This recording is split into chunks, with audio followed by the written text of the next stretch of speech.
Assalamualaikum warahmatullahi wabarakatuh. Siswa sekalian, marilah kita lanjutkan belajar fisika kita. Kali ini kita akan membahas bab induksi elektromagnet atau lebih keren dinamain imbas. Yang pertama yang kita pahami adalah menganalisis percobaan Faraday. Percobaan Faraday itu menggunakan magnet arah selatan magnet batang, kemudian kumparan, kemudian galvanometer. Galvanometer itu adalah alat yang digunakan untuk mengetahui ada tidaknya arus. Kalau ada arus itu jarumnya menyimpang, kalau nggak ada arus di titik nol, tapi kalau arusnya berkebalikan menyimpangnya ke kiri, jadi berkebalikan. Percobaan awal ketika magnet digerakkan masuk, ternyata ini menyimpang. Tapi ketika magnet didiamkan di dalam kumparan, jarum galvanometer itu diam di nol. Ketika ditarik ke atas, jarum galvanometer menyimpang ke kiri atau berlawanan dengan ketika dimasukkan. Jadi dimasukkan dengan dikeluarkan itu gerakan jarumnya berbeda. Berarti di sini ada arus. Kita ingat dulu waktu kelas SMP, jika ada arus listrik berarti pada sistem ini ada beda potensial.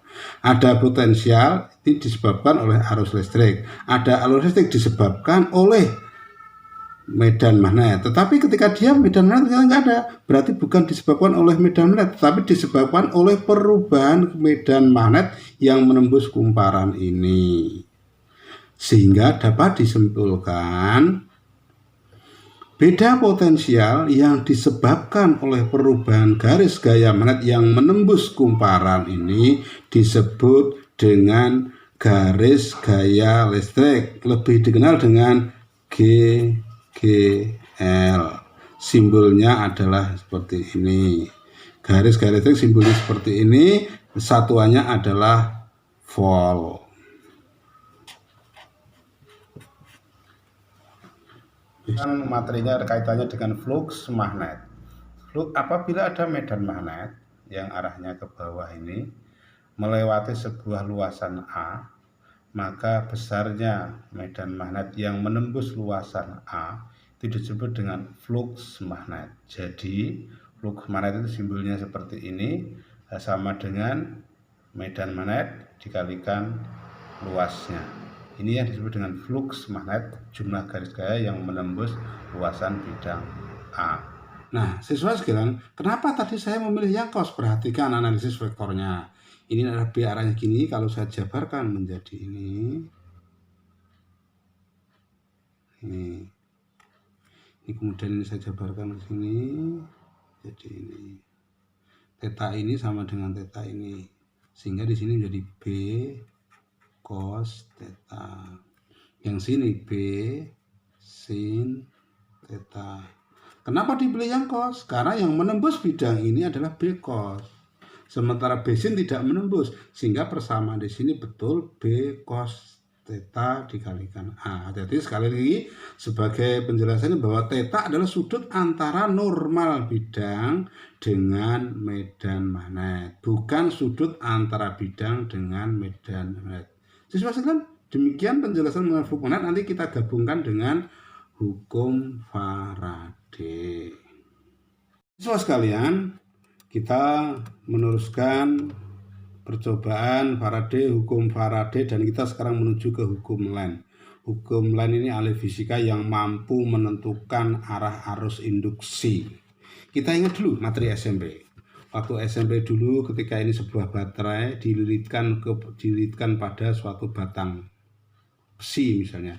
Maka kalau ini negatif, ini positif, maka arusnya ke atas.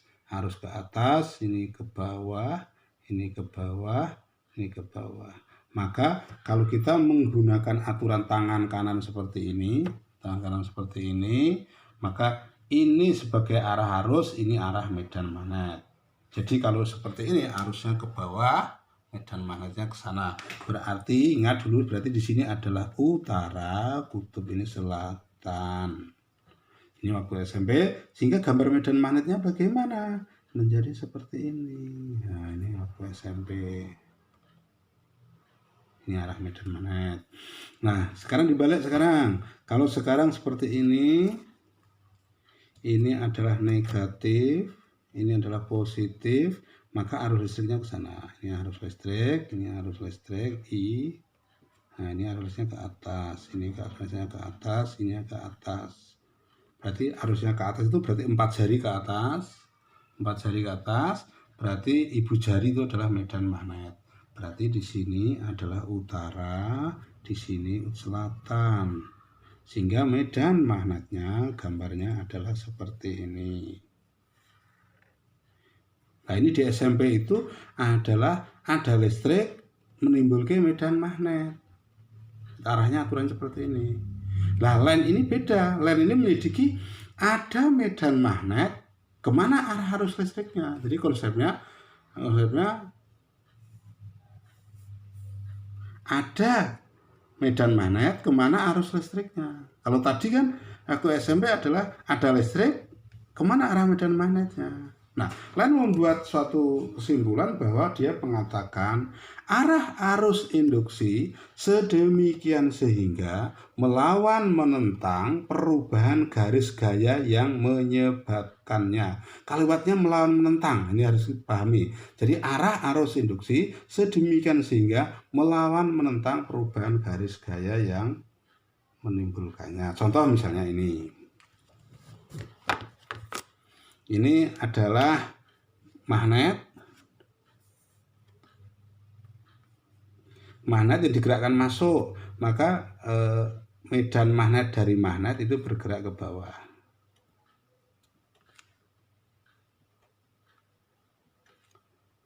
Tadi mengatakan ini medan magnetnya dari magnet. Kata lain, arah arus induksi sedemikian sehingga melawan menentang perubahan garis gaya yang menyebabkannya. Maka Len itu membuat kesimpulan medan induksi itu adalah melawan menentang. Jadi medan induksi itu bergeraknya adalah ke atas. Nah, ini medan magnet induksi ke atas, melawan menentang.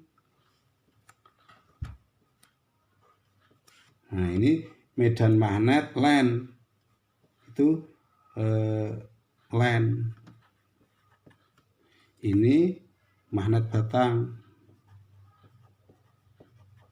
Nah, sehingga arah arusnya ke atas. Arah arusnya ke atas, ini ke atas lainnya, maka keempat jarinya itu ke kanan.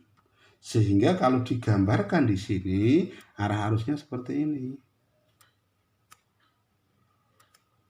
Ini arah arus, maka ini. Nah, ini arah arusnya. Nah, kalau arah arusnya ke sini, berarti di sini adalah ini pendek, ini adalah panjang. Nah, arah arusnya ini. Nah, ini sekali lagi jelaskan, ketika magnetnya masuk, medan magnet masuk, maka line-nya adalah ke atas. Line ke atas pakai aturan ini ke atas, maka ini ke sana. Nah, kita praktekkan yang kedua sekarang. Kita praktekkan dua. Perhatikan. Cukup mohon dicermati anakku sekalian, ini agak susah. Ketika magnetnya ke atas, ini magnetnya itu berarti B-nya medan magnetnya ke atas. Ke atas. Ini magnet. Kemudian melawan menentang, line-nya bagaimana? Line-nya berarti ke bawah. Line-nya ke bawah. Lainnya ini line, medan magnet line. Ini line. Jika medan magnetnya line ke bawah, ini arah arusnya adalah ke ini.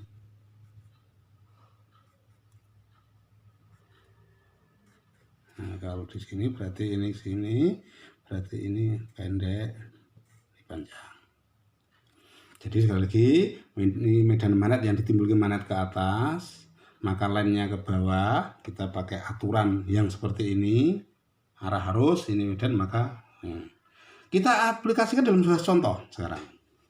Misalkan contoh seperti di bawah ini, ketika ada magnet utara selatan digerakkan masuk, maka harus mengalir dari A ke B atau B ke A. Nah, sekarang berarti kan ketika ini digerakkan masuk, maka medan magnet arah medan magnetnya itu akan ke kiri. Nah, ini medan magnet dari magnet. Len mengatakan arah arus demikian juga melawan menentang perubahan garis gaya yang menyebabkannya. Jadi lennya adalah arahnya ke kanan. Ini ke kanan lennya. Ini len.